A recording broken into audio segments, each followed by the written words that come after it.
All Grail here again, in my new capacity as chronicler.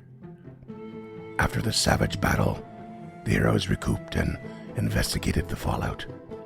Tulok discovered the power of Nakazaran's staff of necromancy. He used it to gently repose Shad's body in preparation for its return to his master above.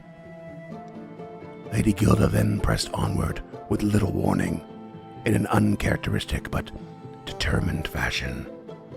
More cultists are encountered and defeated, and this sparks in Lady Gilda a moment of self-reflection in a dark place. She is strong, but her strength constantly sapped. She must persevere. They all must. I informed the heroes of the restricted collection and how it contains many useful books on the topics they wish to research. A thin silver lining, perhaps, in the day's events. Continuing their explorations, they discovered another troubled apparition in a room once used for transcriptions. Tulok's conversational skills do not manage to sway the ghost to reveal or depart, but he at least avoids hostilities.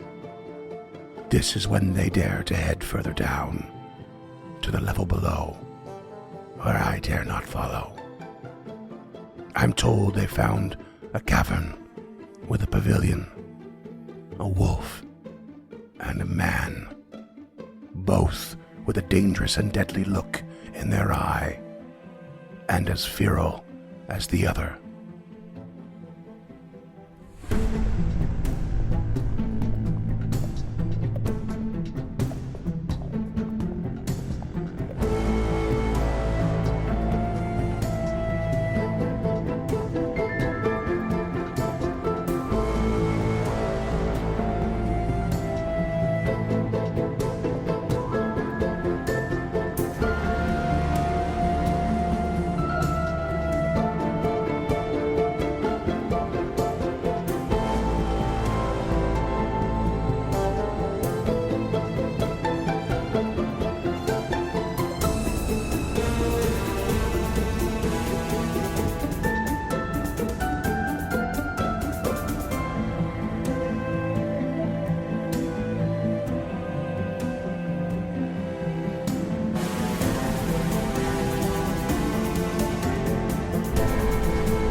So today, a lovely event happened.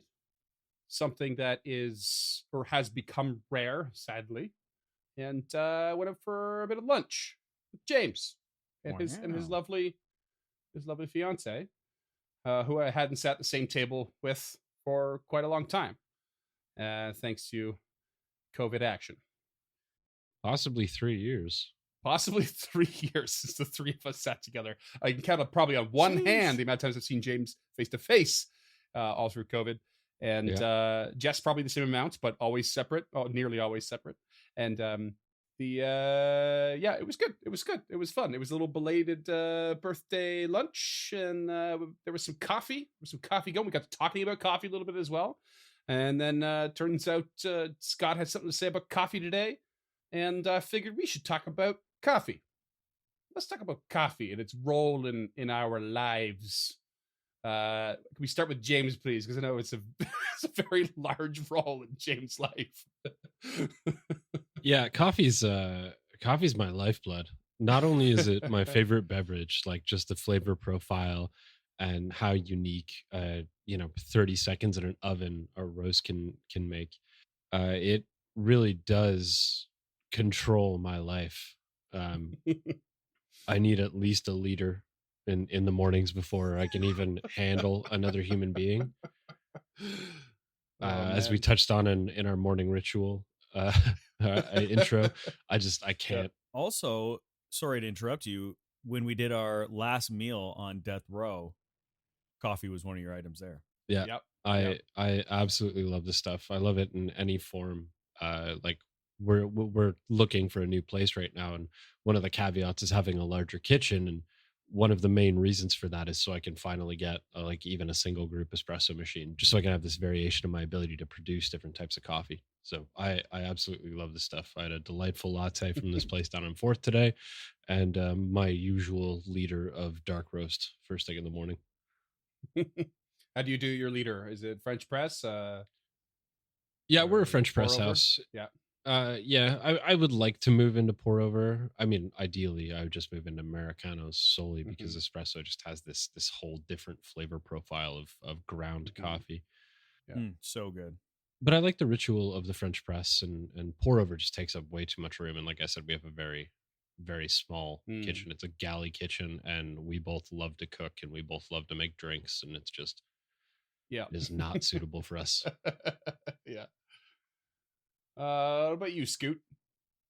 Well, I am jacked up on coffee right now. Tell us why. At work today, I was working on a broken water main outside of a Starbucks, and boy, did they not stop bringing us hot coffee all day, because it was getting rainy at the end of the day, and they felt bad for us. Yeah. And also probably just wanted us to finish faster. Yes. So they were just pumping us full of Yeah. little Pike Place. It's awesome. Did you toss them a few bucks or what? No. No. Don't make all me the sound cheap. Free Free coffee coffee. all day.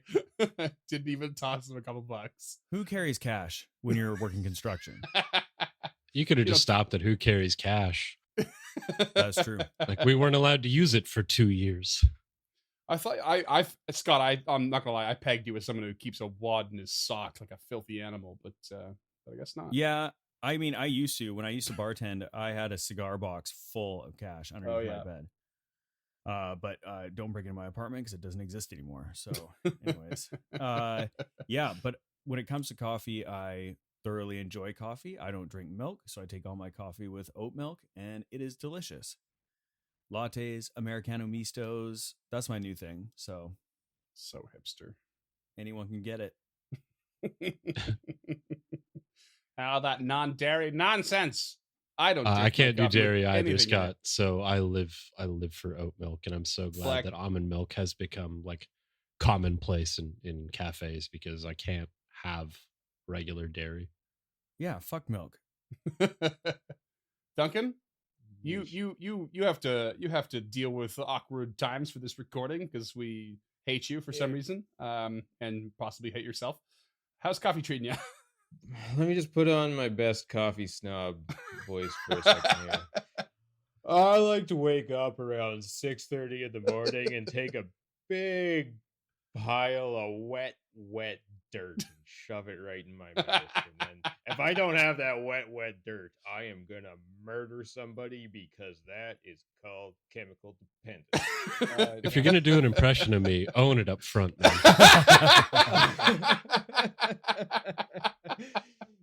No, I love coffee. Yeah, I'm also big on the French press. Actually, I'm big on like the little like tabletop espresso thing. It's not exactly an espresso machine, but it's that little kind of like angular double boiler thing that you can put on a. Oh yeah. The espresso thing? pot. Yeah, the little Italian espressos. Yeah, Yeah. I fucking love that. We have Yeah, one of I those live too. off that shit. It's so good. Yeah. Yeah, there's a coffee maker out of Toronto, I think, called Balzac's that I really, really love. But other than that, I am not a snob. Anything that can give me that sweet, sweet caffeine buzz. Yeah. When did everyone start drinking coffee? At what age would you say? 14, I started working at a gas station that gave us all the free coffee we wanted. So That'll do it. yeah. I was 12. It was the first day of weekend rehearsals for the high school play, and somebody did a Timmy's run and asked me if I wanted anything. And I wanted to sound cool and older, so I asked for a coffee black. And boy, did I regret it. Listeners, Tim Hortons is hot garbage. Don't come here for it. Don't. And no, if you do, don't. do not drink it black. Do Yeah. not consider Canada one of Canada's sort of touristy attractions to be Tim Hortons. It is an awful place. Awful, The donuts are awful, fine. Terrible. Real Canadians go to McDonald's. I drink black Tim Hortons coffee all the time. You're an Gross. animal, Scott. Yeah. That's Oof. to me, that's like drinking the liquid out of the bottom of my compost bin. Yeah, it's the one place I need anything in my coffee is from Tim Yeah, Hortons. yeah. I have man. to do. I think last time I had Tim Hortons, it was a single, 1-in-1, whatever the kitschy name for that is in Canada. The regular. Is it a regular? Yeah. Yeah, it's a regular. Okay. Scott, what age did you start? I started in university, and then out of necessity, and then I stopped, and then I really picked it back up when I started working, doing waterworks, because when you're under the ground in the rain, first thing in the morning with heavy materials all around you, and not necessarily real danger all the time, but the potential to get pretty hurt, it helps to be alert. So that's fair. Scott was in university at age 11, by the way. He's the Doogie Howser of public works. I wish, dude. No, I've got an unused humanities degree just sitting in my back pocket, baby. Waiting for that sweet humanities job to come along. You'd think that would be more useful for you being more understanding of the NPCs, but no. They're all the enemy to you. Just because it's called humanities doesn't have to mean that I have to be a humanitarian. A good person. It was just a really expensive 4-year party. Like a number of things in my life, I started quite late. May have mentioned before, I grew up Mormon, and Mormons have something we won't get into, but they have a weird stigmatism attached to coffee and caffeine. And so there was absolutely none in my life for a long, long time. And I didn't start drinking it until I moved to Vancouver. So I was like 27, 28 years old. Oh, wow. Yeah. And I still just drink it mostly out of habit. I do enjoy it, but I don't have like a mad love for it and the whole ritual and everything. I actually do a little bit. COVID gave me a little bit of a ritual with the French press, which I do kind of enjoy early morning. But otherwise, I went from drinking coffee with a boatload of cream in it to lattes, to now I just drink it black no matter what, wherever I go. I don't want anything in it. I actually dislike any kind of milk or foam or sugar or anything in it. I think it's weird and gross. And I'm like, no, just let me taste the coffee. Black as the night sky. Thank you. If I can just make... Sorry, are you done? No, I cut you off. If I can make one... I'm just raring to talk right now. I apologize. Scott is he's ready to pounce. Jacked up. Listeners, we're going to record 2 episodes in a row. If in 2 weeks time, the next episode's a real drag on Scott's end, you'll know why. The other time I drank a lot of coffee was when I was serving, and we would drink a lot of shafts, which is a Victoria drink, which is espresso, Bailey's, Kahlua, vanilla vodka over ice, drank as a shot, drunk as a shot, consumed as a shot with a straw over ice. And we would drink about 30 of those a night, and it was good times. My buddy even had them at his wedding. It was amazing. Coffee. I think that is just a recipe on how to give yourself a heart attack. Pretty much. That's what I was thinking. No, that was Jaeger bombs when I was 19. Yeah. Jaeger bombs. Okay. That'll do it. That's going to come to bite me in the ass at some point, I'm pretty sure. Because drinking like 5 Red Bulls in an evening was probably not a good idea. Bad news bears. You got a lot of city miles on you, bud. I wish you could say I didn't, but I have. Well, we didn't have Red Bull in the small town that I grew up in. We had this thing called Balls, BAWLS. Oh, Balls! Yeah, I remember. And it Balls. came in like a blue ribbed bottle. Like we couldn't even get Jolt Cola until I was in high school. Oh my god! I didn't want to make any crude jokes earlier, but can I just say that it's amazing that we've talked about caffeinated beverages, and Duncan's brought up a brand called Balzac, and you've just brought up Balls. Well, Balzac is either named after the Japanese misfit metal band or the French philosopher Balzac, so it's not really a whole lot to make fun of. Or it's an actual surname that people have. Yeah, I'm pretty sure that's it. Yeah. Shout out Balzac. I mean, shout out Balzac. If you're Balzac out there listening right now, shout out to you. It's been quite some time since I've had it, so if it's wrong, shout out whatever company I meant. I will force an edit upon things. I would say it's worth it, but just to give the misfit, essentially misfit ripoff Japanese band Balzac a shout out is worth keeping this in because they're fucking rule. Okay, and while we're at it, the Japanese band Maximum the Hormone, who's like a metal band. Yes. That sings about food. Oh, I love those guys. I wish they had more going. Oh, man. Well, speaking of being a high alert. Ooh. It's an okay segue, eh? Yeah, take no, it. it didn't garner that response from me, though. It sounded like Red Alert, and I love that game. So you've stepped into level 4 of the Gauntlet, or the Abomination Vaults, I should say. You know of one place for sure that you've yet to complete above, but you've managed to take your first step and foray into the next level. And what you find is something else. Quite a large cavern. In fact, I'm going to describe its basic dimensions here, so we're on the same page. From your current altitude, the ceiling is about 30 feet above you, so it's a very large cavern.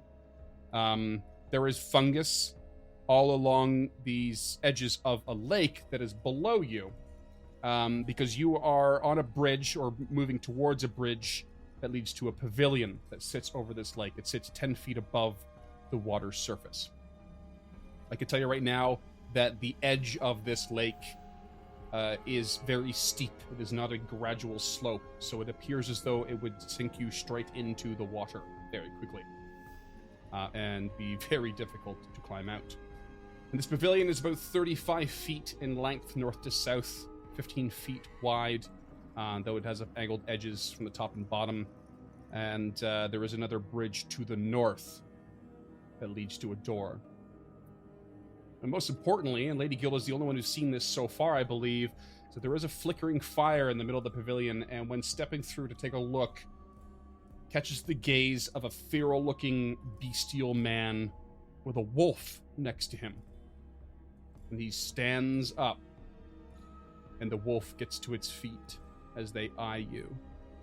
He is pale and pasty, and you get a big whiff, even in this stale space, of mushrooms and sour sweat. The man takes an odd stance and staggers around the fire slightly. The wolf takes a stance with its head lowered, and you hear a growl coming from their direction. Gilda, what do you do? This is not really her area of expertise. She is fine at diplomacy, but I do not think that that's something she excelled in her skill, or in her schooling. So I think she's going to raise her shield and her hands up and above her head.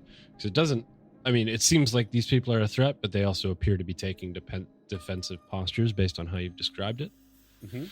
So she's going to make a big, slow show of that so Tulok and Physic behind her in the doorway can see it. And then in common, I feel like it's about time I start specifying what language I'm speaking in. Actually, sorry, before you manage to speak, you do this gesture, and this man continues to stagger forward in that pseudo-defensive posture. He looks as though he is ready to react and avoid being backed into a corner, let's say. That's like the vibe you get, and it's very specific because it's almost like, despite the fact he's bipedal, he seems to be very much mirrored by the wolf. And he gets a little bit farther south along the pavilion and closer to a straight line from you, and the wolf kind of circles around the fire, and it keeps it a little bit of distance from him. And once he gets to that edge of the pavilion, you have this posture, and he's eyeing you, just focused on you. And while maintaining his stance, he lifts his head up and just goes,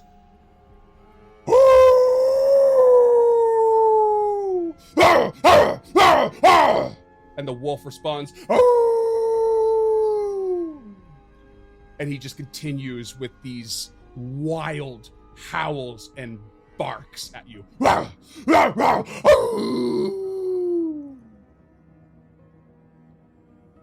she will then step back so that Tulok has a better view of everything that's happening. I think this is going to be your show here, Tulok. Chill. Super excited. If she steps back, because Tulok is just to the east of Gilda, he will just switch positions with her to be the front of the line. So mirroring Gilda, Tulok raises his hands and says, "We do not wish to intrude. Speak to us. How long have you been here, and what is your name?" And I'd like to make a diplomacy check, if possible. Okay. Is this a secret check? It is, isn't it? I will attempt to aid as well. All right, we'll go ahead and roll it open. Ooh, that is a 24. Okay. And sorry, Gilda said she was going to try to aid? Yeah, she'll try and aid. I have a +4 to this roll, but I accidentally rolled it privately. Okay. Oh, I see it. Okay. This man jerks its head back towards the entrance of the store here, and finally seeing Tulok for the first time. And its eyes narrow, and it kind of blinks and shakes its head, and he says,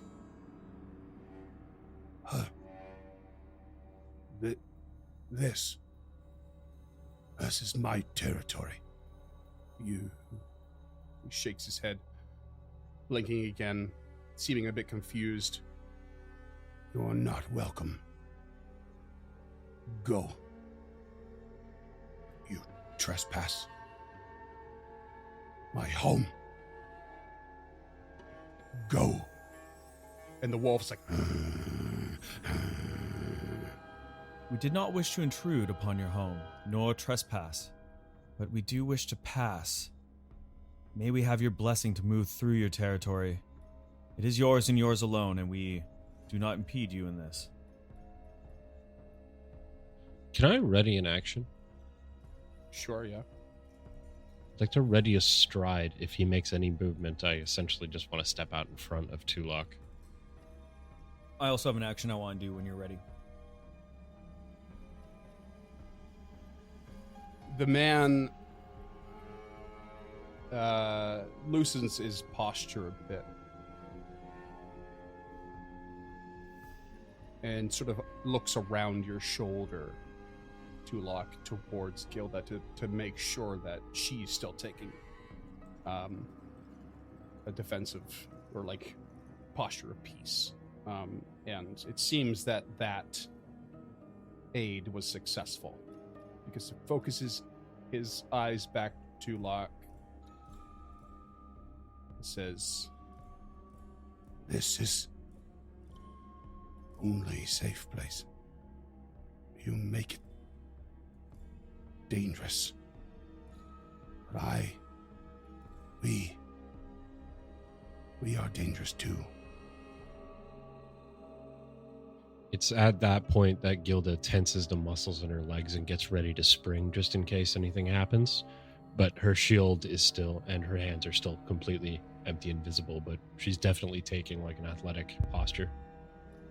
and like Tulok, he's sort of struggling to speak, which might be pretty clear, and organize his thoughts to communicate with you. So you get the feeling that maybe he is not purposely avoided your question, but is like struggling to communicate.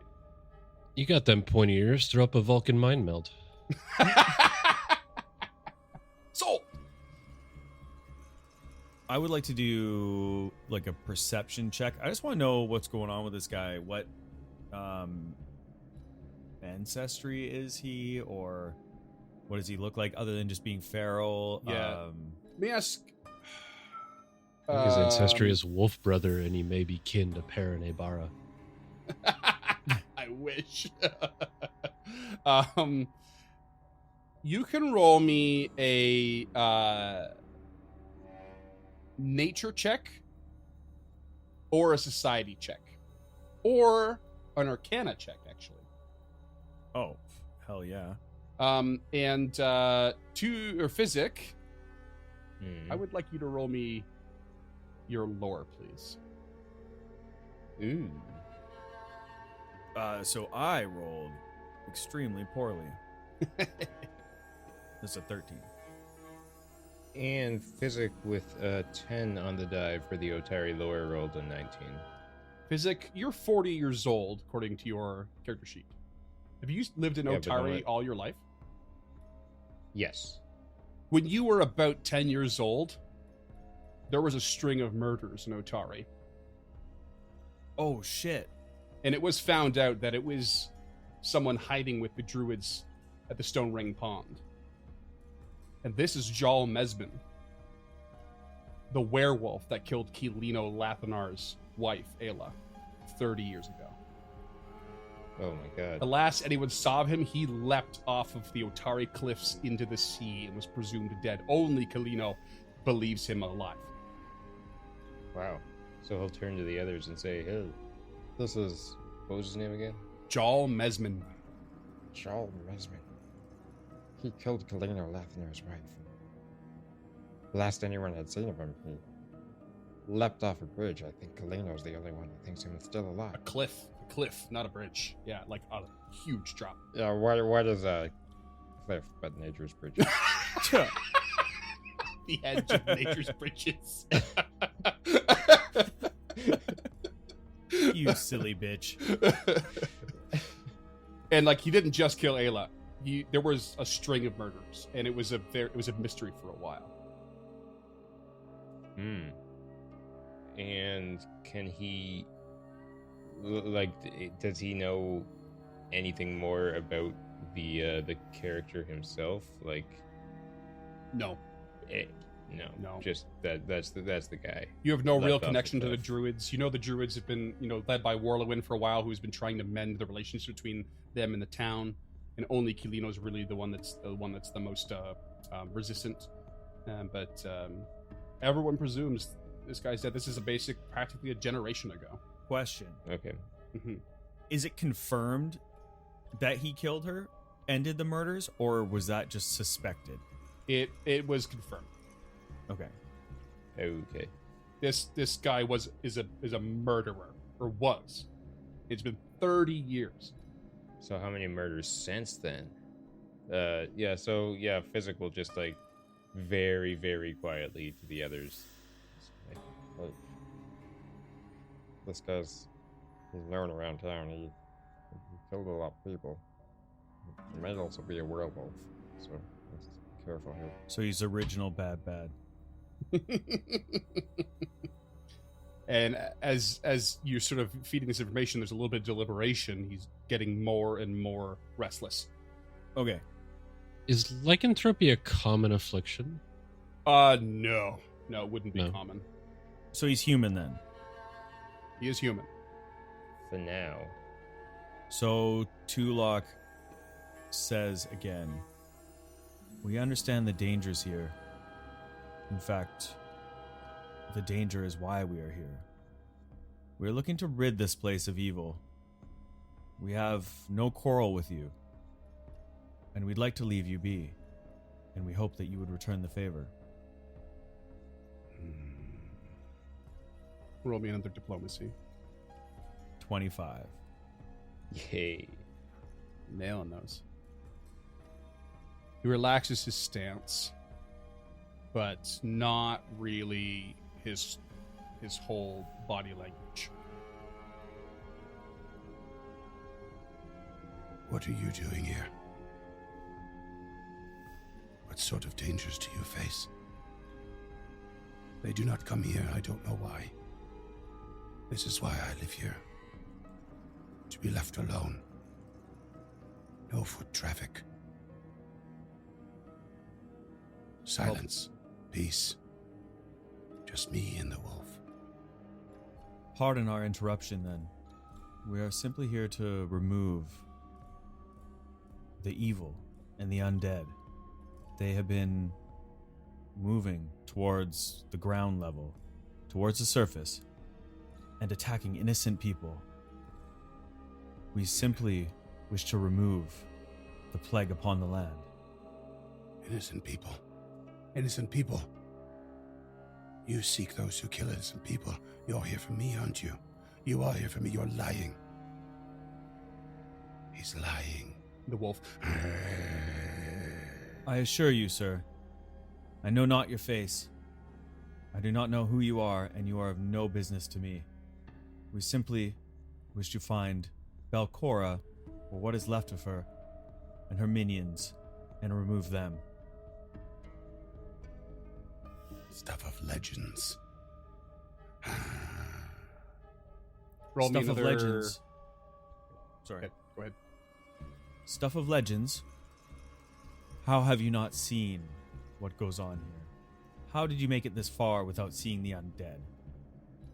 This place is riddled with them, and we just wish to destroy them. You look alive, you look well. We have no quarrel with you. Oh, fuck. That's a 2 on the die for a 12. and Oh, I got no. no hero points. I kind of knew I was treading in dangerous territory when I was talking about the innocents and killing and all that, but I thought maybe I could dodge my way around it. I feel like a dummy right now because I meant to start this episode with a round of hero points for all the shit that happened in the last couple episodes because there was a lot of cool ass shit. Then just give it to me So, now. You can have it now and spend it if you like. And everyone else can have one as well. I mean, fight with Nakazarin, Gilda's shit with like steaming out and like having a hard time handling the situation. Like she's got great emotional curves. I love it. And the whole thing with the ghost, it failed, but it was I have stuff to kind of reveal on that. We can talk about it later. But it was really cool. I think everyone certainly deserves one. So let's get it out of the way because it's really tough to remember when you're in the deep shit of the role play. So let's do it. AKA, All right, we're shout gonna out need Freeman. I use that now. Okay, Immediately. Natural 1. Oh my god. Oh, Uh-oh. that's what you get for taking the bones I throw you. That was a 2, then a 1. So that's going to be a 12 and 11. He just turns back to his defensive posture, and the wolf starts to growl even further, and he just says, Go. You can't be trusted. You're here for me. Go back. Go back. It is my home. Do not return.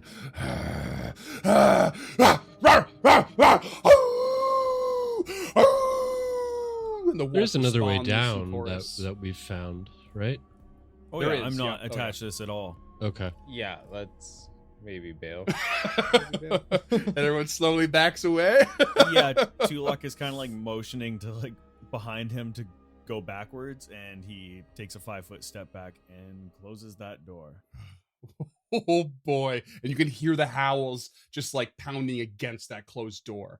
And if you're making your way back up the stairs, it takes a while for you to no longer hear the echo of those sound waves. It's clear that whoever Jal was is now, not exactly sane. Sounds like he's having a rough time. Oh boy. Woof. Was that a pun that I didn't get? Oh, like Rough? rough like a dog. Oh, Yeah. You know what? It was so bad before. It's even better after we had to go over it. Yeah. he might have gotten over his rough time if Raphael was here. All right. All right, It was bad enough the first time. I like to make it worse. It's what I do. Cut all this. Got it, got it. Who's edited this? Okay. So as they return upstairs, Tulok turns to them and says, "Yes, I hoped for a better outcome there. I even hoped to gather some information from him, but obviously he has lost his mind. There's somewhere to avoid for now. Though, if he is the murderer, perhaps we should either try to kill it or capture it as well. Might do us some good in town." Kalino Lathaner might have some thoughts about the matter. He'd skin him alive if he had half the chance. Well, he might help us get down here if he had the chance. Well, I say that we could kill him and bring him back in a more humane way than being skinned alive in the marketplace. You know, it would be more humane than killing him and bringing him back. Just letting him exist. He seems at peace. He doesn't seem too much of a threat to anything. And he stays where there's nothing to interact with but his wolf. Doesn't seem like he's doing anyone any harm. Yes, but he has done harm. He's done much harm to the people of Otari. Just because it's in the past does not wash him of this. No, but he's clearly a troubled man, and I think the mental affliction is probably taking its toll. I understand that he's to answer for his crimes, but can you think of a punishment more fitting than in a haunted dungeon living by yourself? Isn't that what we just do to him anyway in Otari? So your mercy is to let him be a tortured soul, having gone through a life of taking lives from others. I don't know. I don't think Kalino Lathana should have to still wonder what happened to this man. No, you're right, and we shouldn't lie. But that doesn't mean we need to bring him in. I'm not bringing him anywhere. I love this. This is a very lawful conversation thematically. I mean, Physic, your character sheet says lawful good, but I don't think you're lawful good, are you? I thought you were neutral good. Yeah, that was neutral good. Or neutral or chaotic good. But like both Tulak and Lady Gilder are neutral good, which I find it so cool and interesting that you guys are at odds a little bit, just a little bit on this. I love it. But it's cool because it works because like Otari's your home and you know it has a little bit more meaning to you, Tulak. I think that for Tulak, he is slowly becoming a little more hardened, even though not much time has passed in the dungeon. He's seen some shit, and I think that it's starting to affect him. His powers are starting to, I don't want to say that making him dark, but it's making him, I don't know. Yeah, harder. Definitely harder is a good word, yeah. Because like if you want to be a lawman, you got to be hard in some ways, right? Sort of idea. So it's like you want to, go by the rules. Sometimes that's the better route. You got to be hard to do it. And it may not be making him dark, but he's definitely in a dark place mentally. Imagine waking up one morning and being able to make zombies by accident. Yeah, Right? absolutely. And he has this voice in his head murmuring that he doesn't understand, and he is very conflicted on where he stands in the world. So yeah, I mean, this is a black and white situation to any lawful citizen of Otari, so it makes sense that it's something he'd want to grab onto. Any port in the storm, right?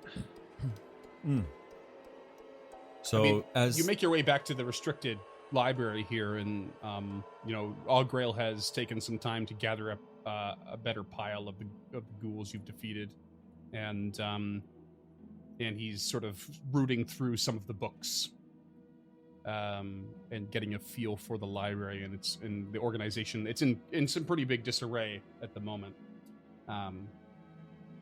because it was clearly went through a fight, and then they were trying to reorganize and reconstruct. But he's just sort of busying himself about the books. Ogriel, have you found anything of note in this room? I came across a few more books on your list for your friend in the surface. And he found 6 more books for Marleman. Nice. But it's a bit of a mess in here. It'll take me some time to get it organized for proper research.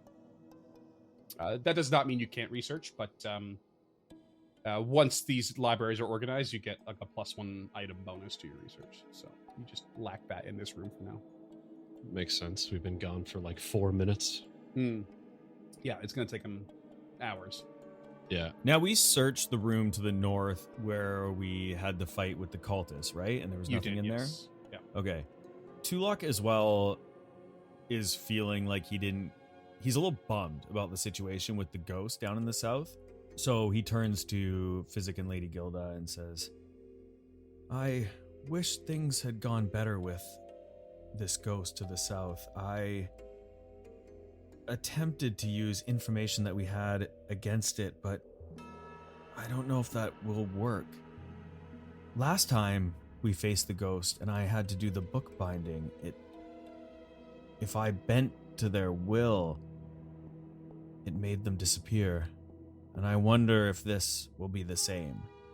And I think I would like to roll, if possible, spirit lore, just to see if what he's thinking would be true. That if he plays along with their skit, with their scenario, if that would help. Okay. Yeah. Okay. And that's a 23, by the way. Right. Okay. So I spoke to Scott a little bit off mic about this because I thought it was really interesting how the two scenarios went down. In the first scenario with the ghost with Jarrell was a bit of a group effort metagaming wise. And this one was a little bit more on Scott. And it went better than you suspect. He said some of the right things and took some of the right motions that the way some of these ghosts are written, they're meant to attack pretty quickly and then regenerate and you give them another try. But I like the flavor of like, this is a bit of a weird, non-specific social puzzle with very few hints. You already have a basic understanding that ghosts are stuck there because of some unfinished business. Something has trapped them there. In Jarrell's case, it was quite literal. Like, just felt like her work was incomplete, her actual work. In this case, it's a little less obvious. What I did give, this is a peek behind the curtain, was that you sort of pretended to be in the world that this ghost thought they were in. It just didn't buy your lies. So you're on the right track, Scott, for that idea. And with your spirit lore, you feel like, playing along is to your benefit because it will reveal more information. And while this isn't always true, truth can sometimes be the necessary thing in freeing a ghost from its torment. It may not realize that its unfinished business is in fact finished or unfinishable. Whatever is attached to ghost, it's about realization and understanding, and it's not always like tangible and right in front of their face. That's about as much as I can give you. I'm more confused. Because I was kind of hoping that you were just going to say, yeah, go in there and do some scribe work. I mean, I am suggesting you do that because following along to a degree will reveal more is the idea to some, at least you feel like that's the case in this case. Like that's what you did before and it sort of just worked itself out. And in this one, you're thinking maybe the same thing, but maybe it just won't work itself out, but maybe you'll have more to go on. Halt Ghost, you've grown up to be your mother, despite not being on to be anything like that. Maybe we just tell her that Azan-Ray and Borbo are dead. And that we're 400 years in the future, or that... See what happens. You ever see Be Cool? I mean... Oh, I have it. It's been on my list lately, man. Oh, because you keep talking about it, and I was like, I need to watch it. Is that like the sequel to Get Shorty? Yeah. Yeah. Okay, I haven't seen either, but heard good things. Never say more than you have to, if that. If that, okay. Yeah, that's John Travolta's like catchphrase in the movies. How about Tony Montana? I always tell the truth, even when I lie. I love it. Okay. So you're gonna go for another round? Well, yeah, he's gonna talk to them. Do you mind if I have another try with this ghost? I'd like to put the spirit at rest and figure out whatever information or puzzles they have for us. Yeah, you do you. Gilda will help with Ogrel's assistance, help reorganize this restricted part of the library while you do that. I don't see this ghost as being a threat unless you make the mistake of entering the room, so... Mm-hmm. We've all seen the opening scene to Ghostbusters. It can go south real quick. Ooh, library ghosts. Okay. So Tulok cracks the door and steps into the room. All right. And the scene sort of replays itself with this purple-hued woman floating up and down the room, peering over invisible shoulders of people working in the carols. And when she spots you, she says the same thing. You must be the new scribes. Disrespectfully tardy. Not a great start. Sit and begin transcribing. She motioning towards the stack of old crumbling tomes and all the carols, and goes on about how the highest of quality of work is needed, and she will suffer no fools, and you will make mistakes, and you will face the repercussions. And she floats away, looking at all of the other carols, like with a smug look of satisfaction on her face. She continues her patrol. My apologies, mistress. Which tome would you have me transcribe? Just pick a spot that is empty, you fool. And start. Tulok will inspect the books, and are they all just like crumbling and gone? Or Yep. Yeah. Yeah. There's nothing of quality here. The only thing you see is the shiny is it armor, I believe, on the skeleton that sits to the south. Yeah, shiny chainmail. Tulok says, Mistress, all these books are illegible. But they sent me an illiterate scribe? This is ridiculous. when Tulok enters the room, Gilda will stop what she's doing immediately and take up a defensive position at the doorway. Very careful not to enter, but as close as she possibly can be without interacting with this scene. The damage to these books is quite complete. The only damage I see is your greasy fingers on them. Get to work. Why are you wasting time? Tulok will move to a desk towards the end of the room, passing the skeleton, and would like to inspect it on the way by. Okay. And she seems to go back about her business, peering over these invisible shoulders, and lets you pass. And all the carols look the same. They're all just worn, dry inkwells, musty tomes that are crumbling. And the skeleton? The skeleton is wearing chainmail and clutching a portrait, a sort of small portrait of a handsome drow. Tulok would like to scoop the portrait up as he walks by, as sneakily as possible. Oh boy. Okay. Starting to think it's not that sneaky. Okay, that's gonna be certainly a thievery check, and it's gonna be a steal action, and it's gonna be against my perception DC. Sheesh. Yeah, fuck it. I'm gonna cast guidance on myself. Okay. Stop smiling like that, Freeman. It's making me nervous.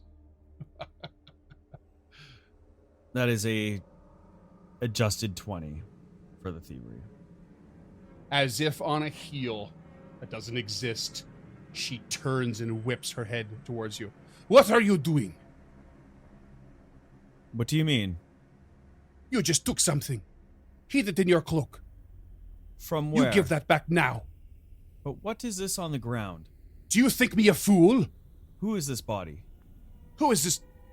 Do you not see the skeleton in front of you? Why aren't you working? What has happened here? How long have you been here?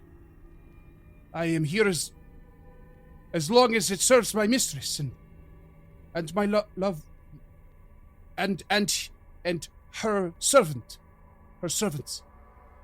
She's clearly stumbling and struggling with the situation here. Azinray, How do you know his name? he's dead. What? And so are you. What? This corpse on the floor. It's yours.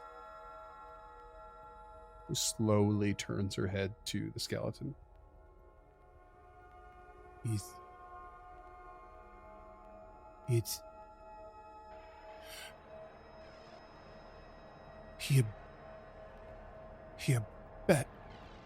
He abandoned me. No, you simply both perished. But he moved on, and you did not. Perhaps No, you should leave this place and find him. no, you are wrong. He may wait for you in the boneyard. He does not. How do you know? You are right, young scribe. He moved on. But to serve his mistress. And he would not join me, even when she was dead. Is that why you waited here? I wait because... Yes. That is why. That is why I have waited. You are so wise. To show my eyes. I am dead. And I have nothing here from me.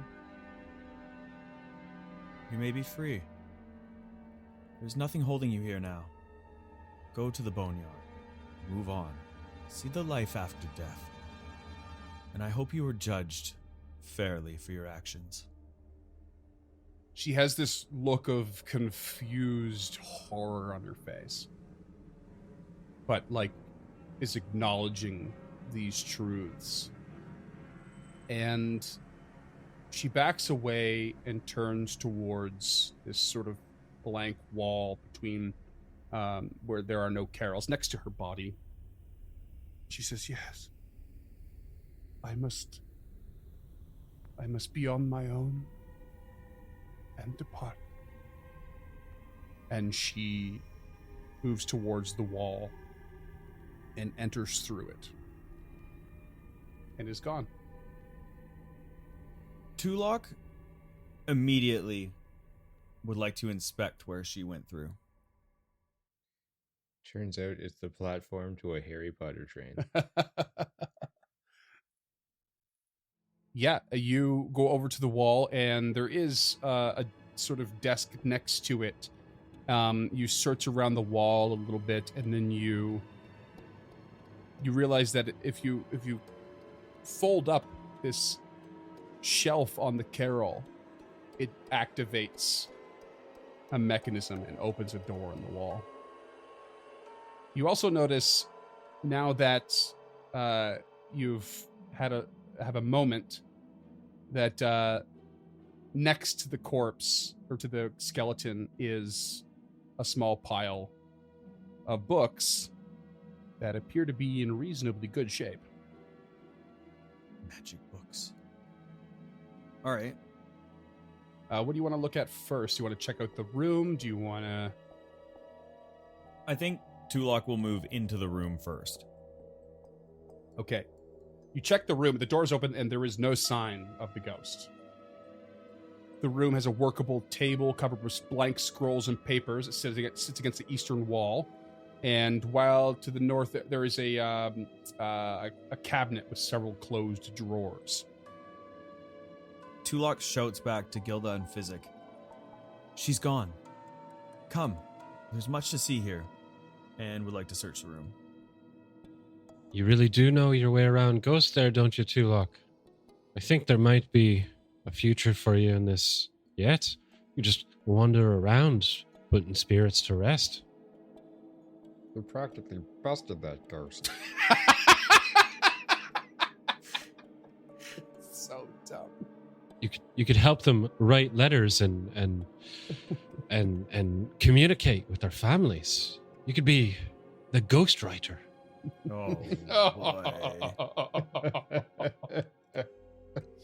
Oh God. Someone get a pottery wheel. It is strange. I feel an affinity for these ghosts. I wish to put them to rest, but I also wish to protect ourselves from them. So hopefully moving forward, my luck will continue. I do not know how I can communicate with them so well, but I will try to continue. So, just before we get back to checking out the stuff, in an effort to say what I was saying earlier, we'll throw out some hero points again. Awesome roleplay on that, Scott. Yeah, you nailed that, man. Yeah, you nearly didn't. But another hero point's got to go to James for calling the fact that it was pointing out the deaths of her and her love, or something like it. That was really important. I called that.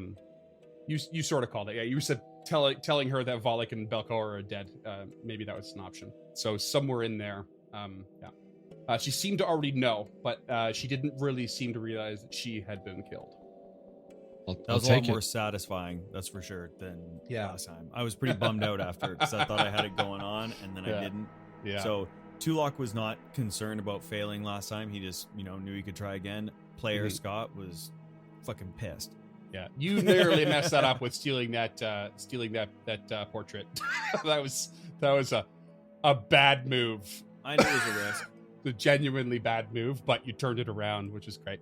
All right, so what do you want to look at first? You've got the remains of this skeleton, books next to it, this new room. You've taken the portrait already. What do you want to look at? Tulok is going to search the room. Okay. The office room. It's a little secret room. Yeah. Yeah, blank scrolls and everything on the desk. The cabinet has 5 drawers that are all locked. Physics gonna search the skeleton. Okay. Roll me a perception check, please. No. I said. Okay, you twisted my arm. 16. Okay, so you search the skeleton and you find it's got a chain shirt, still wearing it. And as you're searching through, you actually spot a tiny iron key that is attached to an old withered belt. Oh, guys, I found a belt with a key on it. Physic, pass me the key. There's locked drawers in here. And he will do exactly that. And it pops each drawer open. No biggie. You find a couple more books from Morlebin within, and an unusual piece of parchment.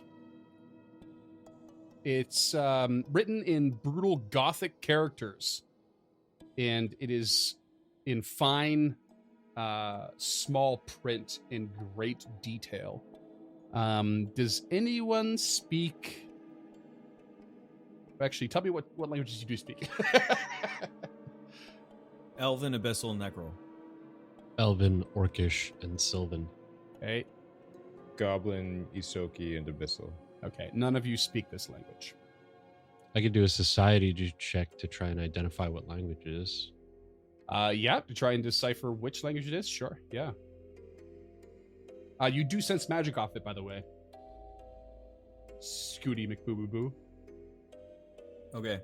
Tulok passes it around and says, "Do any of you speak this language? Do you recognize it?" Both of you know I cannot read or write.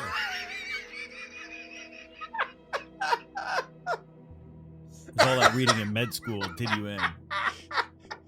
That is a cut that no one is gonna get unless they're Canadian in a very specific age group. Oh my god! Holy shit! James, are you in a society check? Sorry. Yeah, I'll do it. Sorry, I was just looking up Decipher writing Sure. real quick. Yeah. And with the GM's permission, I can decipher text in an unfamiliar language using society, but it's not a standard use of it. Yeah, we've done it before. We first misused it when reading Aklo on the scratchings in the Hall of Portraits on the service. So I'm okay with it. I'm happy with it. It's okay to have a passing idea of like what the language might be. You might not be able to decipher any of it what it says, but. And Tulok would like to touch Lady Gilda's forehead as she's inspecting it and join past to try to aid. Not an aid. Classic. You were wrong. No. That is a 15 for Gilda. Yeah, I think it's enough for you to realize that it's probably infernal. Ooh. Making deals with the devil. I don't know exactly what it is. The script is a little sharper than what you would normally think of. And it looks like it's a touch derivative of Dwarven or Draconic. They all share common ancestors, the languages do. Best guess, and that's really what it is infernal. Okay. Conspiracy theory. Maybe this is the agreement with... That's exactly what I was thinking, is the devil in the hallway that's right near the fucking Barbazu? stairway where we need to go down. Okay, because if that's what's going on here, Tulok just kind of, the wheels are churning. And I would like to appease... I would like to plead to the GM to use a society check in an attempt to decipher text in an unfamiliar language. It is the last line of the decipher writing. if this doesn't work, I'm just going to cast comprehend language.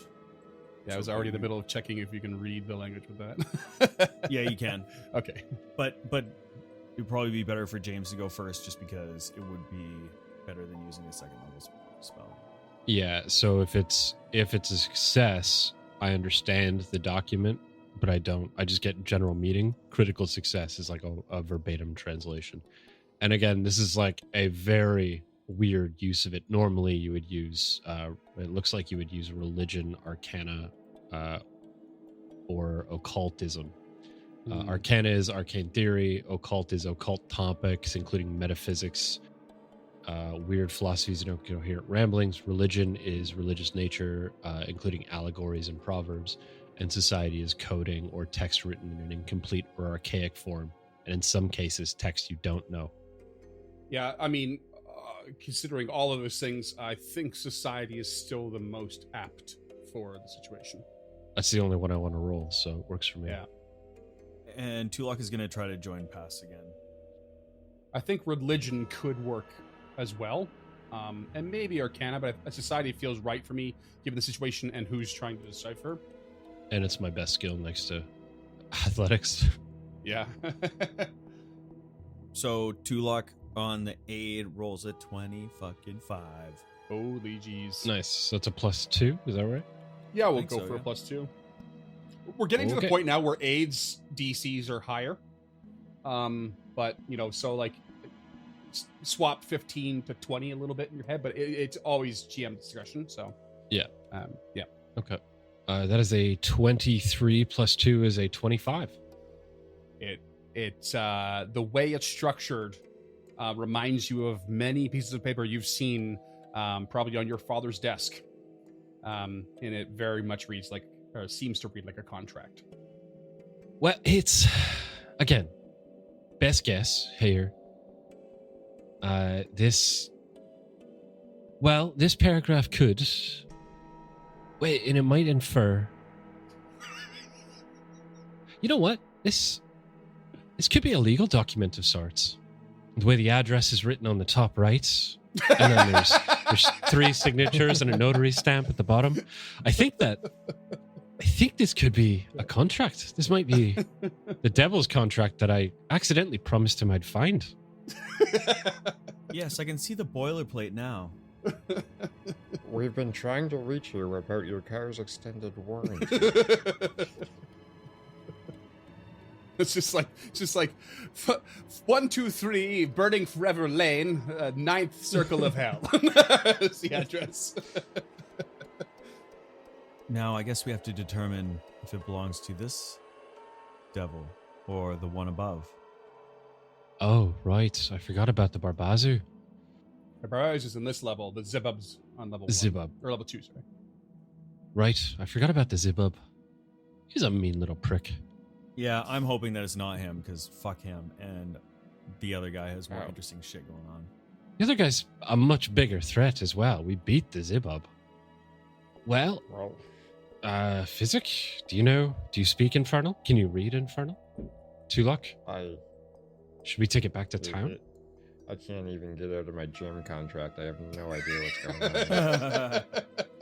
I love the idea that like our Otari's best kept secret is is there's a local gym that's just sapping everybody. That's why the Crooksnook started, because they are behind on their gym fees. Yeah. Yeah. Like all the hustle and bustle you hear in that is just them doing like kettlebell curls. Okay, so Tulok, you know what? Fuck it. He wants to know exactly what's going on here. Cast comprehend language. All right, he's casting the spell. So he's staring at this piece of parchment with these letters that he does not recognize and cannot read. And as this kind of purple light flashes in front of his eyes and over the paper, he can now make out the words. And it is meticulously detailed, painfully so. It's the driest read you've ever come across in all your reading. The worst and most boring direct prose you've ever read. The Dawnflower Library has nothing on this piece of paper, and it is so very much a contract. How long do you want to read it for? Do you want to try and like read the whole way through, or? No, he wants to scan through and see if the name Karlok Okay. Barbazu is on it. Last name Barbazu. Is that? I think that's what it is. That's what my notes say. Or is that No, what type of devil he it is the Barbazu, yeah. That's the Son of type a of bitch. devil. Korlok is his name, yeah. So yeah, you scan through for the names. It's either Korlok or Zoslerin, and it appears to be a binding agreement between Belcora and Korlok. Sick. This does belong to the devil on this floor. Perhaps we return with it. Lady Gilda, you were the one who made the promise? Perhaps you shall grant him his freedom and hands you the parchment.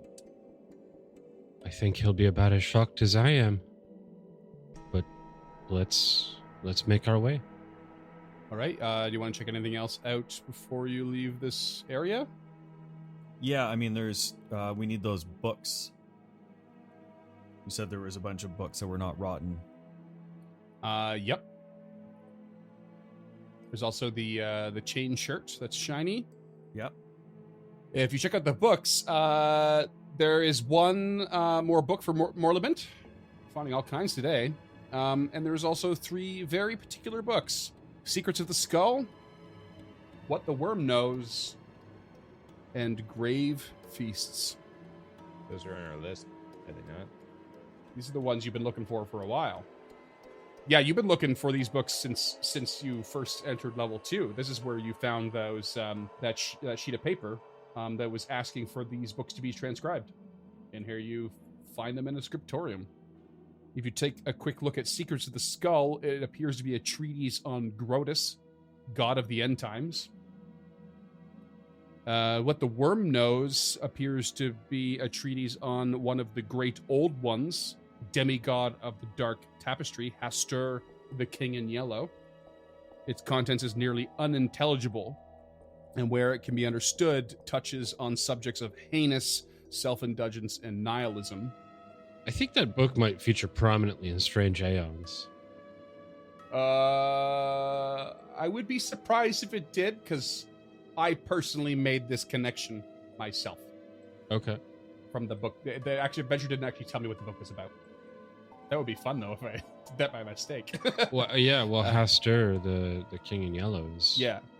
Never mind. Spoilers for Strange Aeons. Yeah, The adventure path that's been out for a decade. Yeah. God damn it, James. God damn it. And finally, Grave Feasts is quite the volume. And it has meticulous annotations throughout in beautiful penmanship. And it basically covers a ritual, a very detailed ritual. And when a spellcaster with a strong personality, a lust for life, and remorselessly evil soul dies and is buried in a graveyard infused with eldritch magic, a strange phenomenon can occur, according to this book. The decaying body fattens and instructs the very worms that feast upon it.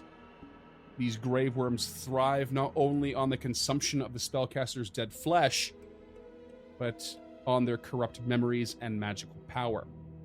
The spellcaster's very soul is consumed in this vile process, only to be split apart into fragments that inhabit each of the individual worms.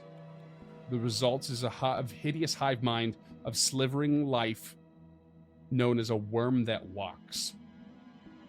A mass of worms that clings to the vague shape of the body that granted it this new existence and can use the powers and magic the spellcaster had in life. A worm that walks retains memories of its life as a spellcaster before its death, but it is not undead. It is a hideous new form of undulant life. And the annotations throughout show that there are alternate ideas presented, like the feeding of a living creature rather than a dead one, into a vat filled with ritually prepared leeches. I wonder if that's what attacked us in the throne room. Also, should we maybe call somebody about Morlament? These books are some dark shit. Like, why does he want these? No, these aren't the ones he wants. Oh, okay. Those go untitled. Gotcha. Yeah. He was looking for every single version of Chicken Soup for the Blind Soul. I believe this was Volek's list. Yeah, this was Volek's list, and I believe Tulok asked Morlament about this list, and Morlament was like, "I don't know anything about these, but I suspect they're of very dark nature," and they truly are. And Tulok is going to tuck those in the bag of holding. And is anyone going to roll me a check on that chain shirt? Yeah, I will. It's do you want a magical check? It will be magical, yes. 14. Somebody else step up and do it. It's a me to beat. Oh, wow. And Tulok rolled a 26 to aid. It's a +1 chain shirt. Yay.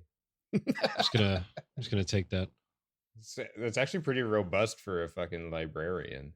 Yeah, I can't wear armor, so I didn't realize you had the noisy trait on everything you do. Yeah. Oh yeah, we talked about it a few episodes back, or a little more than a few, I think. Everywhere she go, she'd make a noise. You guys can't really sneak up on much. That's why I never stealth, and that's why I tried to have Shad never stealth. But she will step into the office, close the secret door, change into the +1 chainmail, and then leave her regular chainmail because it turns into 3 bulk in this room, and she's ready to go now. Investing is a downtime activity, right? No. If you get it fully equipped, it's invested. Oh, really? Okay. Yeah, they don't put any weight on it, because why the fuck would you? Fuck off, 5e. 1 hour time. I forgot. Let's go. Okay. I will be taking the defend action. Oh, yes. Okay. James, don't forget that we have that slippery thing. I haven't. Now we could actually apply it to this, which is perfect. So Gilda will lead the way back to Carl's. Back to Corlock? Carl's? We can't have 2 Carls. back to Carl's cell. Oh, the other guy was Kevin, wasn't it? Carl Kevin, became yeah. Kevin? Okay. Yeah. Damn it. Because one was Andre Brower and the other is Mark Evan Jackson. Whatever you say. That's actually good callback to the actors from Brooklyn Nine-Nine there. Yeah. Well done, James. Kevin and Raymond Holt. Right. Gilda will brandish the contract and flap it around in the door before actually stepping foot in here. You get a peek inside, and there's Korlak just leaning on his glaive, and he's like marking one more scratch on the wall. And you can see here, I want to give a shout out to a fella named Mark Pierce. He's the author of a module that's added some extra tile things to at least the first book here. And I hope he does the extra books. This room is now bigger, which is pretty cool. And he's just created tile stuff that I can just drag onto the map that perfectly matches Narki's maps, which are really cool. So this gives you a little more space to look at. And you can see the amount of marks on the floor now of him having marked his time here. It's like 500 years, practically. Yeah. The poor guy. And he raises an eyebrow at the flapping of this parchment in the doorway. I forget what voice I gave him, but I assume it was something like, "What is that? I'm a devil." Was that Patrick Warburton? They call from me Seinfeld? Korlak Barbazoo. I live on 123 Boarding Forever Lane. Karlok, we believe, and I guess I've confirmed, that this is your contract. You let us go in good faith that we would find it. We have found it, and we now have no idea what to do with it. You may recall that I also said you would not leave this room again unless our agreement was met. Are you sure it is mine? Not sure enough to step into the room because I do remember the agreement. But if you read Infernal, you're more than welcome to confirm. You know what? Tulok, Physic, you two stay out here.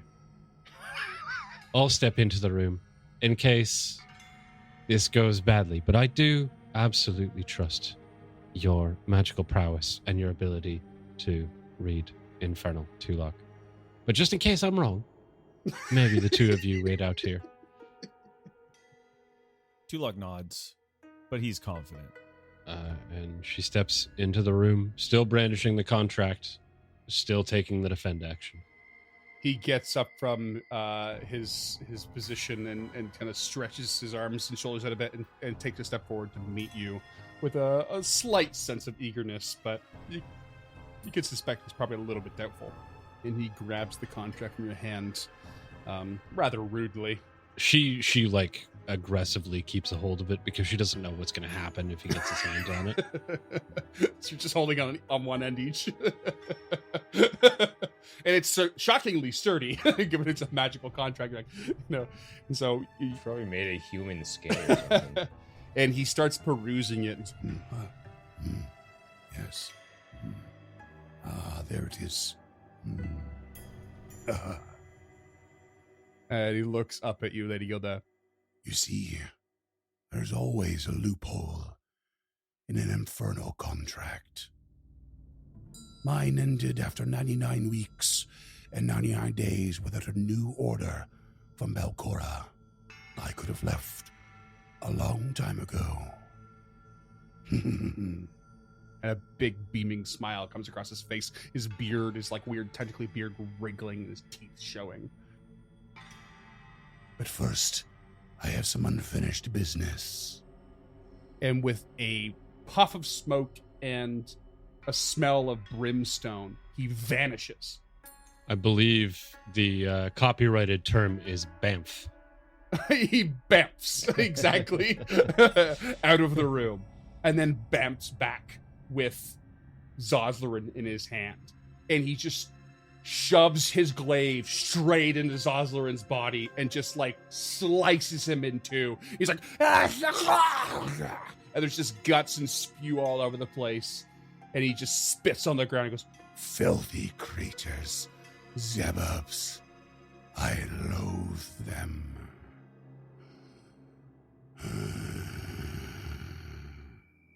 and he turns back to you, Lady Gilda. You helped me. I will give you something in return. Beware below. There is a devil, a Phistophilis, a contract devil. Shrewd he is, but known for keeping his word. Do not forget this. His name is Eurevian. And he bamfs out of there, gone before your eyes. And you all level up. Oh, fuck. Whoa. Whoa, okay. That's what we're going to call it. We'll see you next time. Hell yeah. Fucking rights, dude. That took me by surprise. Stemming the Tide is an actual play podcast of the Adventure Path Abomination Vaults and is produced by the Uncharted North Network. Stemming the Tide uses trademarks and/or copyrights owned by Paizo Inc., used under Paizo's community use policy. We are expressly prohibited from charging you to use or access this content. Stemming the Tide is not published, endorsed, or specifically approved by Paizo. For more information about Paizo Inc. and Paizo products, visit paizo.com. Music is composed by Will Savino and artwork by Greyhood. Stemming the Tide is recorded remotely using Foundry Virtual Tabletop. If you wish to connect with us or support this project and projects to come, we can be found at unchartednorth.ca, patreon.com/unchartednorth, and on all major social media platforms. Links to all credits can be found in the episode description and our website. Thanks for tuning in.